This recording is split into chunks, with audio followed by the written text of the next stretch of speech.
নির্যাতনের বিরুদ্ধে জনগণ এখন রাজ্য জুড়ে মহিলাদের উপর ক্রমবর্ধ বিজেপি জেনে রাখো পার্টি অফিস ভেঙে লাল ঝান্ডার অগ্রগতি রোধ করা যায় না, যাবে না। রাজ্যে আইনের শাসন ভেঙে পড়েছে।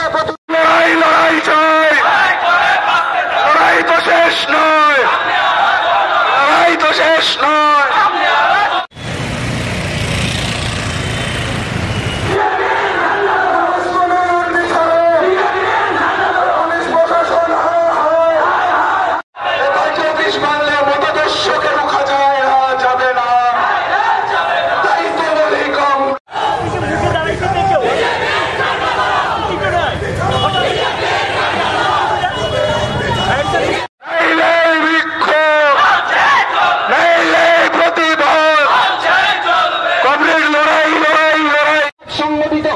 বিজেপি জোট সরকার মহিলাদের নিরাপত্তা দিতে ব্যর্থ, আমরা জানাই ধিক্কার।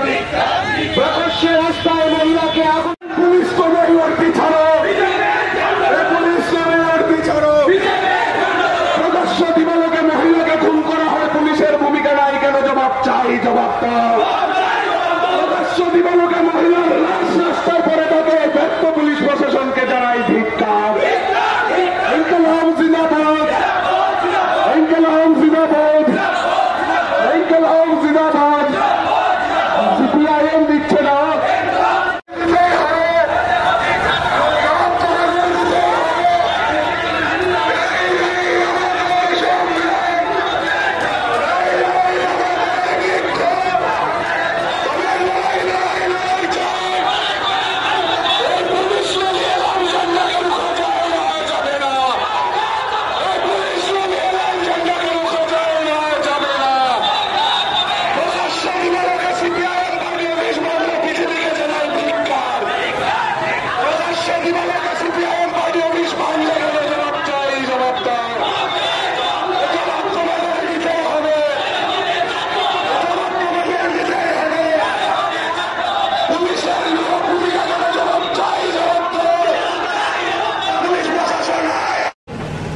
আপনারা ইতিমধ্যেই জেনেছেন কেন আমরা এই রাস্তার মধ্যে বসে আমাদের এই সভা করতে হচ্ছে।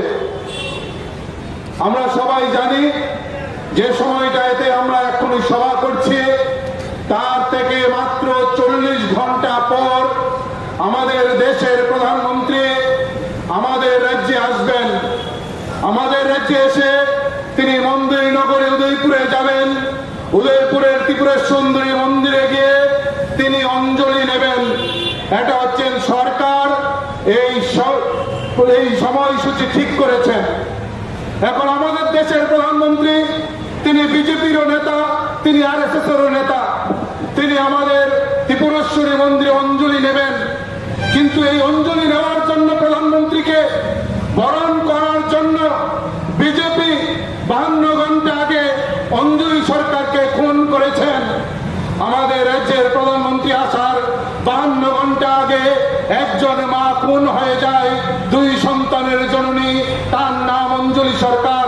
আমি জানি না প্রধানমন্ত্রীর কাছে আমাদের রাজ্যের স্বরাষ্ট্র দপ্তর কিংবা দেশের গোয়েন্দা দপ্তরের কাছ দিয়ে প্রধানমন্ত্রীর কাছে এই খবর গেছে কিনা যে আপনি যেখানে গিয়ে অঞ্জলি নেবেন, পুজো দেবেন, সেখান থেকে মাত্র 12 কিলোমিটার দূরে 33 বছরের বয়সী একজন গৃহবধূ, তার 2টা সন্তান, তাকে মুখ্যমন্ত্রীর সঙ্গে থাকা রঞ্জিত সিংহরের সঙ্গে থাকা স্থানীয় বিধায়কের ভাতিজা প্রকাশ্যে আগুনে পুড়িয়ে খুন করেছে। আগের দিন রাত্রিবেলা খুন করেছেন এবং যাকে খুন করেছেন ওনার নাম অঞ্জলি সরকার।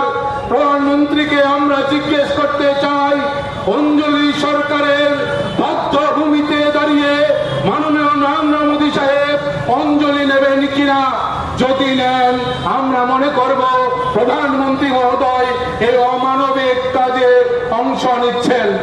এই প্রধানমন্ত্রী বরণ করার জন্য আমাদের রাজ্যের বিজেপি গতকালকে রাত্রে প্রতাপগড়ে বুলডোজার লাগিয়ে সিপিআইএম প্রতাপগড় অফিস ভাঙচুর করেন, ঘুরিয়ে দেন। আমরা বলছি এটাই প্রধানমন্ত্রী বরণের জন্য, এটাই প্রধানমন্ত্রী বরণ করছেন বিজেপি। আমরা দেখছি সব চলছে। গত কয়েকদিন আগে সিআইটিউ কৃষক সভা একটা মিছিল করবেন। দাবি কি?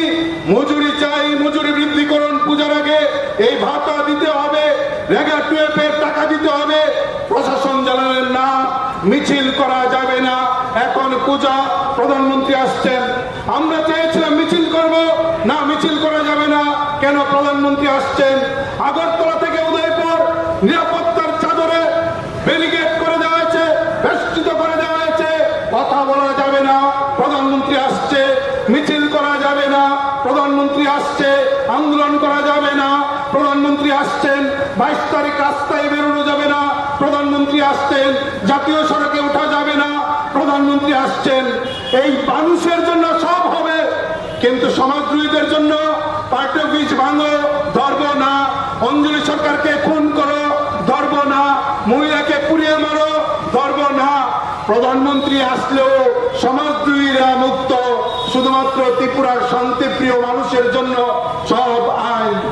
আমাদের রাজ্যের একজন মুখ্যমন্ত্রী আছেন, আমরা এখন বিধানসভায় আর পুনার কথায় যা শুনলাম, তিনিও এখন ল্যাম্পপোস্ট, তিনিও মুখ্যমন্ত্রী না।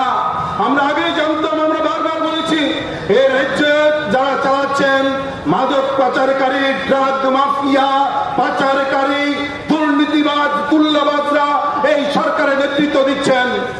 কয়েকদিন আগে জেলা শাসকের কথায় আর মুখ্যমন্ত্রী কথায় আগরতলায় কি করে নাইট ক্লাব হলো, মুখ্যমন্ত্রীও জানেন না, জেলা শাসকও জানেন না। তার মানে কি? আমরা যে প্রতিদিন বলি খুনি, মাফিয়া, মাদক পাচারকারী তারাই সরকারটা চালাচ্ছেন, মুখ্যমন্ত্রী আর জেলা শাসকের কথাই তা স্পষ্ট হলো। গত কয়েকদিন আগে আমরা দেখলাম আগরতলায় সাধুডিলায় একটা গৃহবধূকে 3 মাসের অন্তঃসত্ত্বা মহিলা, তাকে পুড়িয়ে রেল রাস্তায় ফেলে রাখলো।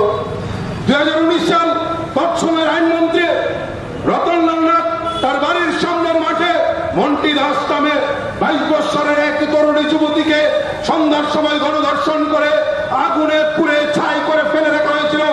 তারপর আমরা ডিএফআইটিএফ বারবার তৎসময় তাকে এসপির কাছে ডেপুটেশনে মিলিত হয়ে আমরা বারবার বলেছিলাম, স্যার এই অপরাধীদের যদি গ্রেপ্তার না করেন তাহলে ধর্ষণ করে আগুনে পুড়িয়ে মারা এই সংখ্যা বাড়বে, এই সংখ্যা বাড়বে। আমরা দেখলাম সেদিন গ্রেপ্তার করতে পারেননি পুলিশ। কেন? কারণ আমরা মনে করি ওই খুনিরা তারা আইনমন্ত্রীর সঙ্গে ওতপ্রোতভাবে যুক্ত ছিলেন। পুলিশ সাহস দেখাতে পারেননি, সেদিন গ্রেপ্তার করতে পারেননি। আজও আমরা জানি অঞ্জলি সরকারের মৃত্যুর পর যাদের ছবি বেরিয়েছে তাদের ছবি মুখ্যমন্ত্রীর সঙ্গে, তাদের ছবি উচ্চ শিক্ষামন্ত্রী কিশোর বর্মনের সঙ্গে, তাদের ছবি পাঞ্জিত সিংহ রায়ের সঙ্গে, তারা স্থানীয় বিধায়কের ভাতিজা। পুলিশের গাড়ে আমরা জানি কয়টা মাথা। পুলিশ এই সাহস দেখাবেন তাদের খুনিদের, আর 24 ঘন্টা পেরিয়ে তো 30 ঘন্টা হচ্ছে, একজন গ্রেপ্তার করতে পারলেন না। একজনকে গ্রেপ্তার করে তো বুঝাতে পারতেন আমরা প্রধানমন্ত্রী আসার আগে গ্রেপ্তার করেছি। আমরা দেখছি না, একজনও গ্রেপ্তার হলো না। বলে খুনিরা খুন করবেন, পুলিশ দাঁড়িয়ে দেখবেন, মিছিল আটকাবেন। তারপরে আমরা রাজ্যের 30 লক্ষ মানুষের কাছে আমরা আবেদন করছি যে এগিয়ে আসুন। যেভাবে পুড়িয়ে মারার নতুন কালচার ত্রিপুরা রাজ্যে গত 7 বছরে বিজেপি আমদানি করেছে, গণপিটুনি, গণহত্যা, যেভাবে গণধর্ষণ যেভাবে আমদানি করেছেন বিজেপি, তার বিরুদ্ধে যদি সব মানুষ আমরা রাস্তায় নামতে না পারে তাহলে বিজেপি ত্রিপুরা রাজ্যের সব জায়গায় এই কালচার চালু করবেন। বিজেপির কাজ হচ্ছে তা, কারণ গোটা রাজ্যে আপনারা জানেন শারদ উৎসবের আবহাওয়া চলছে। এই শারদ উৎসবের আবহাওয়ার মধ্যেও আমরা লাল ঝান্ডার বন্ধুরা, ছাত্র, যুব এবং নারী সংগঠনের নেতৃত্ব স্থানীয় কংগ্রেসদের নিয়ে জরুরি বার্তার ভিত্তিতে আজকে আগরতলা শহরে মিছিল করে পুলিশের হেডকোয়ার্টারের সামনে আমরা বিক্ষোভে মিলিত হয়েছে। কি এমন ঘটনা?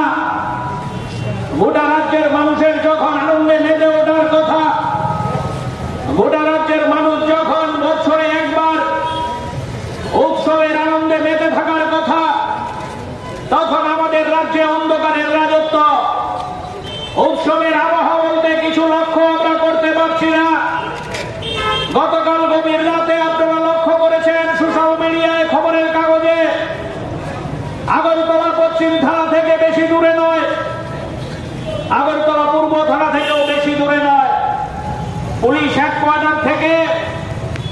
হাঁটলে পরে 10 থেকে 12 মিনিটের রাস্তা। প্রতাপগড় সিপিআইএম এর দপ্তর বুলডোজার লাগিয়ে ভেঙে দেওয়া হয়েছে। গোটা ভূভারতে ত্রিপুরা রাজ্য ছাড়া এরকম কোন ঘটনা নজির কেউ দেখাতে পারবেন বলে আমরা বিশ্বাস করি না। কি লজ্জার কাণ্ড! একটা সর্বভারতীয় রাজনৈতিক দল, নির্বাচন কমিশন কর্তৃক স্বীকৃত দল, এরকম একটা দলের অফিস বুলডোজার লাগিয়ে ভেঙে দেওয়া হয় রাতের অন্ধকারে। আমরা শুনলাম প্রধানমন্ত্রী আসবেন আমাদের রাজ্যে। এই প্রধানমন্ত্রী আসার 48 ঘন্টা আগে যেই মহকুমায় প্রধানমন্ত্রী আসবেন, এই প্রধানমন্ত্রী আসার স্থানের নাকের ডগায় একজন মহিলাকে আগুন লাগিয়ে ব্লেড দিয়ে তার সারা শরীর চিরে তাকে খুন করে রাস্তায় ফেলে রেখেছে। আজকে পর্যন্ত আসামি গ্রেপ্তার হয় না। পুলিশ প্রশাসনের বন্ধুরা আমাদের পাহারা দিচ্ছেন, আমাদের মিছিল যাতে এগোতে না পারে হেডকোয়ার্টারের দিকে। আমরা জিজ্ঞেস করি, এই পুলিশ ফোর্স যদি উদয়পুরের আসামি ধরার কাজে লাগানো হতো, গোটা দেশের সামনে আমাদের রাজ্যের মান সম্মান রক্ষা হতো, গোটা দেশের সামনে আমাদের মান সম্মান উজ্জ্বল হতো। কিন্তু না, পুলিশ প্রশাসনের তাবর তাবর আধিকারিকরা, আমাদের প্রাক্তন মন্ত্রী মানিক দে, আমাদের প্রাক্তন বিধায়ক রতন দাস, যুব সংগঠনের রাজ্য সম্পাদকদের আটকানোর জন্য অস্থির। পুলিশ প্রশাসনকে আমরা আশ্বস্ত করতে চাই, আমরা হিংসার রাজনীতিতে বিশ্বাস করি না। আমরা এই ফায়ার ব্রিগেড চৌমুহনীতে হিংসা বাঁধাতেও আসিনি। আমরা রাজ্যের মানুষের সম্পত্তি, জীবন, মান, ওই আপনাদের আমাদের দেশের শাসক গোষ্ঠীর প্রধানমন্ত্রী যিনি স্লোগান দেন বেটি বাঁচাও বেটি পড়াও, এই স্লোগানকে মর্যাদা দেওয়ার জন্য পুলিশ হেডকোয়ার্টারে আমরা এসেছি। পুলিশের বন্ধুদের কাছে কৈফিয়ত চাওয়ার জন্য। পুলিশের বন্ধুরা আমাদের শত্রু না, তারা কেউ আমাদের ঘরের, কেউ আমাদের প্রতিবেশী। আপনাদের জিজ্ঞেস করি, আমাদের রাজ্যে এক সময় পুলিশ রাষ্ট্রপতি কালার পুরস্কার পেয়েছিল। আমাদের রাজ্যের পুলিশ গোটা ভারতবর্ষের মধ্যে ওই উগ্রপন্থী দমন করে নজির তৈরি করেছিল। আমাদের রাজ্যের তৎকালীন মুখ্যমন্ত্রী মানিক সরকারের কাছ থেকে দেশের প্রধানমন্ত্রী কি করে উগ্রপন্থী মোকাবেলা করতে হয় তার কৌশল জানার আগ্রহ প্রকাশ করেছিল। আর আজকে আমাদের রাজ্যে কৈলাসহর একজন মুখবধির নারী ওই সেখানে দুপুর বেলা ধর্ষিতা হয়ে যান। আসামির পরিচয় সবাই হচ্ছে শাসক দলের লোক। এই কারণে পুলিশ তাদের ওই চুল স্পর্শ করতে পারে না, তাদেরকে গ্রেফতার করতে পারে না। এই হচ্ছে আজকে আমাদের রাজ্যের চেহারা। আমরা এসছি আজকে পুলিশের হেডকোয়ার্টারে কৈফিয়ত চাওয়ার জন্য। আমরা আপনাদের কাছে বিনয়ের সহিত আবেদন করতে চাই, না বন্ধু, শারদ উৎসব আমরা কখন মানুষ করতে পারে যদি মনে শান্তি থাকে, যদি মনে আনন্দ থাকে, রাজ্যে যদি শান্তির আবহ থাকে। রাজ্যে শান্তির পরিবেশ নাই, রাজ্যে আনন্দের পরিবেশ নাই, রাজ্যে মানুষের মনে যন্ত্রণা। আমাদের বোনরা ধর্ষিত হচ্ছেন, আমাদের মারা খুন হয়ে যাচ্ছেন, আমাদের শিশুরা নির্যাতিত হচ্ছেন, গণতান্ত্রিক আন্দোলনের অফিসগুলো ভেঙে গুড়িয়ে দেওয়া হচ্ছে, মানুষ কথা বলতে পারছে না। এরকম পরিস্থিতিতে রাস্তায় থাকা ছাড়া আমাদের কাছে কোনো বিকল্প নেই, রাস্তায় নেমে লড়াই করা ছাড়া আমাদের কাছে কোনো বিকল্প নেই। তাই আজকে যারা মিছিলে সামিল হয়েছেন স্বল্প সময়ের নোটিশে, রাস্তায় দূর থেকে যারা আমাদের কথা শুনছেন, তাদের সবার কাছে আহ্বান করতে চাই, বন্ধু, আমাদের কাছে কোনো বিকল্প নেই। রাস্তাই হচ্ছে আমাদের কাছে রাস্তা।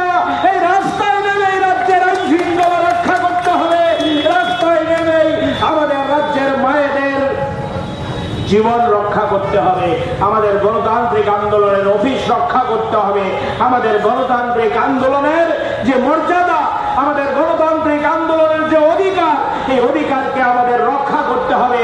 তার জন্যই আমরা রাস্তায় নেমেছি। আমরা আপনাদের কাছে আহ্বান থাকবে, এলাকায় এলাকায়, পাড়ায় পাড়ায় প্রস্তুতি গ্রহণ করুন। যে কোনো পরিস্থিতি মোকাবেলা করার জন্য মিলিটের নোটিশে যাতে রাস্তায় নেমে আমাদের রাজ্যের আইন শৃঙ্খলা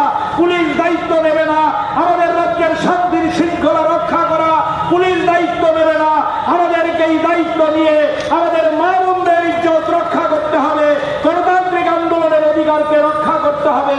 তার জন্য আপনারা দায়িত্ব নিয়ে কাঁধে নিয়ে এখান থেকে যাবেন, এই আহ্বান আপনাদের কাছে রেখে